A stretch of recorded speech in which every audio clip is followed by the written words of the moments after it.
بسم اللہ الرحمن الرحیم۔ اسلامک نالج کے معزز سامعین السلام علیکم۔ آج کی ویڈیو میں آپ کو خوش آمدید کہتی ہوں۔ معزز سامعین، آج کی ویڈیو میں آپ جانیں گے کہ کیا حضرت اسرائیل علیہ السلام کو کبھی کسی انسان کی روح قبض کرتے ہوئے رحم آیا ہے کہ نہیں؟ تو ویڈیو کو آخر تک ضرور دیکھیں۔ ایک دن اللہ تعالیٰ نے ملک الموت سے پوچھا، تجھ کو کسی بندے کی روح قبض کرتے وقت کبھی رحم بھی آیا ہے یا نہیں؟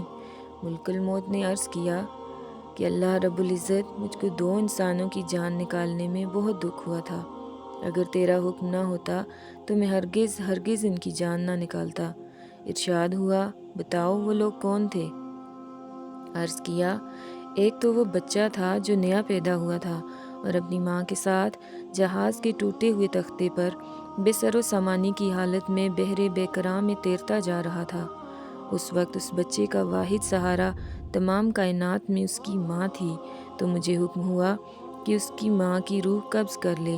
اس وقت مجھے اس بچے پر بے حد رحم آیا، کیونکہ اس بچے کا اس ماں کے سوا کوئی دوسرا خبرگیر نہ تھا اور بھوکا پیاسا بچہ اپنی ماں کے دودھ کے لیے ترس رہا تھا۔ اور باری تعالیٰ دوسرا ایک بادشاہ تھا جس نے اپنی خواہش کے مطابق ایسا شہر بنوایا تھا کہ ویسا شہر دنیا میں کہیں نہیں تھا۔ جب وہ شہر تیار ہو گیا اور بادشاہ اپنے شہر کو دیکھنے پہنچا، تو جس وقت ایک قدم اس کا شہر کے دروازے میں تھا تو مجھے حکم ہوا کہ اس کی جان قبض کر لے۔ تو اس وقت مجھے اس بادشاہ پر بہت رحم آیا کہ وہ بادشاہ کیا کچھ حسرتیں اپنے دل میں لے گیا ہوگا۔